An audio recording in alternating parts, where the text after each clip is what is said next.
Hi everyone, welcome to my channel. My name is Lisa and today I am sharing my January paycheck #1 budget, and this is from January the 5th through the 18th. So it is currently January the 4th, it's Thursday, and tomorrow's payday, so I really needed to get this done. So let's go ahead and get started. If you're new here, I'm a full-time employee. I work in customer service, and my take-home pay every 2 weeks is $1,500. So that's how much I'm working with. I am just turned 49, so I am going to be 50 this year, which is really exciting. And you'll see a change in my Roth IRA contribution because this year I get to contribute more because I'm going to be 50. All right, let's start with my fixed expenses. The first expense is my rent. So that's going to be due on February the 1st. And I'm setting aside half of my rent, which is $400. So currently I live in Central Arkansas, Little Rock, Arkansas to be specific. My rent is $800 per month, and I am going to start setting aside half again each paycheck. That just really worked well for me, and I'm going to save this in cash.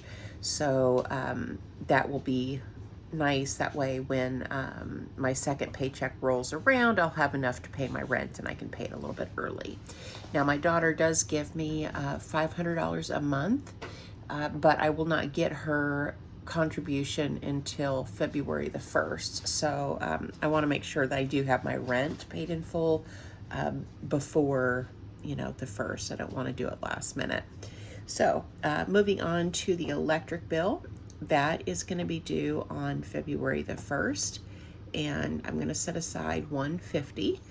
Do I think my electric bill is going to be $300? Probably not, but at its highest it was like $260. Sorry, Daisy is crying, my little puppy in the background.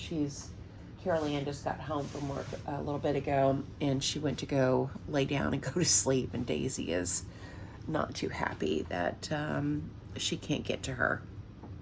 Anyway, so I don't think I'm going to have a $300 electric bill, at least I hope not, but I do want to set aside $150, and then whatever's left over, I'll just contribute to my savings goals. Okay. Next up is Hulu. That's going to be due on January the 14th. And Hulu is $27.15.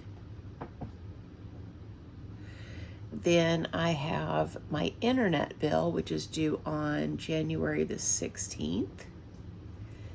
And that is $108. Then I've got Netflix, which is due January the 11th, and that is $24.71.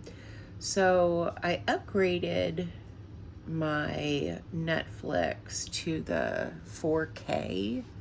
I'm really not seeing a difference, so I will probably be bumping that back down to just the regular Netflix, because as I said, I just don't see a difference in the quality of the television that I'm watching. Maybe it's because I don't have a 4K television. I didn't even think about that until right now. Probably so.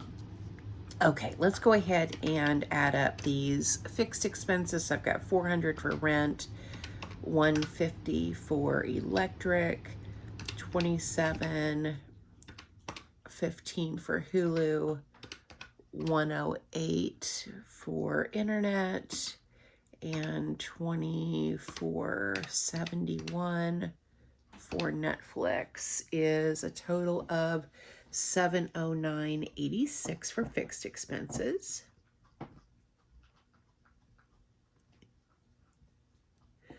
Now let me subtract my income of $1,500 to see how much money we've got left. So 709 or sorry, 790.14.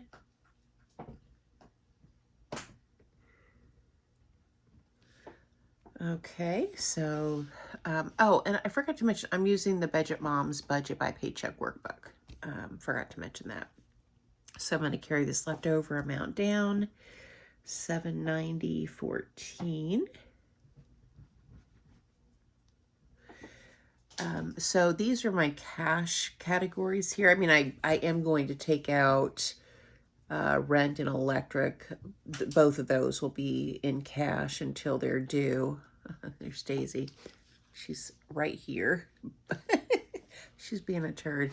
These will be cash as well, but they're bills, whereas these are like my variable expenses. So the first category is food, household, pretty much anything you would get at Walmart. And so my weekly budget is 50, sorry, she's biting me, is, Daisy, stop, is $50. So I'm going to set aside 100 for food, household, all that kind of good stuff. Then I have gas for my car, and I'm going to set aside 40. I definitely haven't needed $40 for gas, but in the event that I need to go to my parents' house more often or to my son and daughter-in-law's house, they live quite a ways away, I do like to have a little bit extra in that envelope in case I need it. Then we've got the cleaning ladies, and they are going to be paid $100. Definitely a luxury and not a need for cleaning ladies. Then we've got my personal spending money, and I give myself $20 a week, so that's going to be 40. And last is Daisy. She has a vet appointment tomorrow to get her last set of shots, and that's going to be right around $100. So let's add this up. So actually I could do this without the calculator. 380. And now she's got a squeaky toy. Daisy, stop. Give me that. Get over here. Give me here. Give me here. Okay, got it. All right, 380. Jeez Louise. All right, 380 for that. So now let's take the remaining amount of 790.14, subtract 380, and that leaves me with 410.14.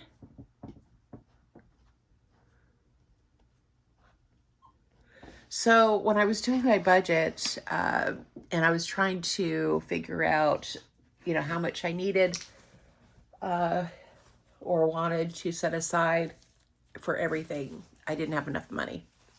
So I was hoping that I would be able to contribute to sinking funds, and that's just not going to happen, unfortunately, because I only have 410.14 left over.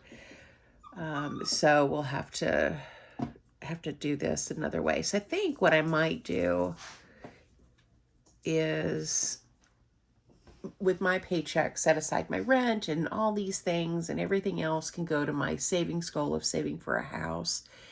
And then when my daughter gives me her money, I will use that for my sinking funds, and then anything left over will go to house savings.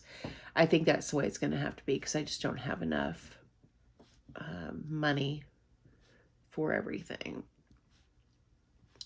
So we're going to do 0 sinking funds, 410.14. The debt section, I'm debt free. I don't have any debt at all, and so I won't be, obviously don't have anything to contribute there.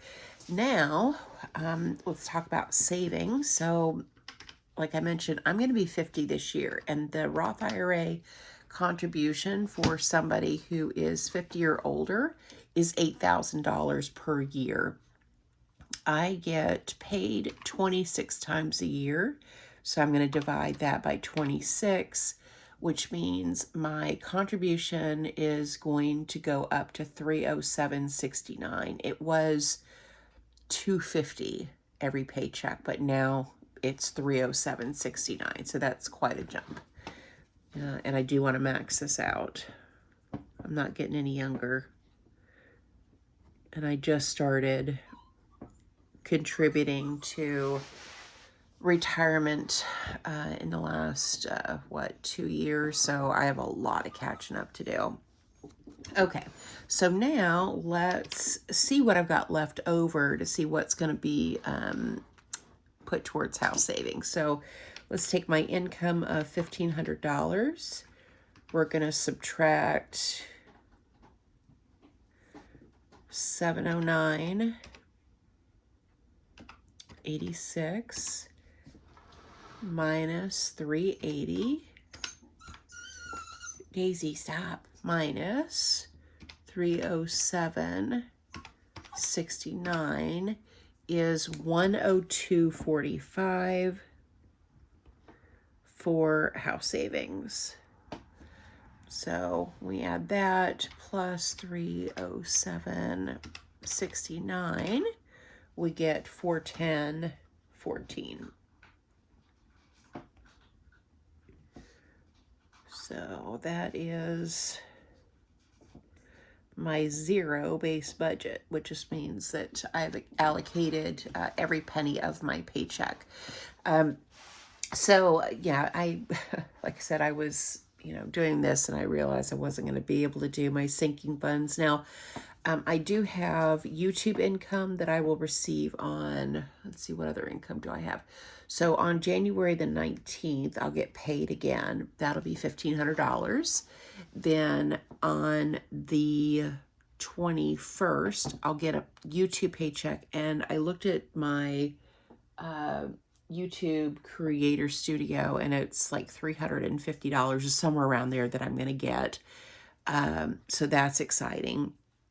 And then on the 1st of February, Carol Ann will give me $500. So I still have another, let's add this up.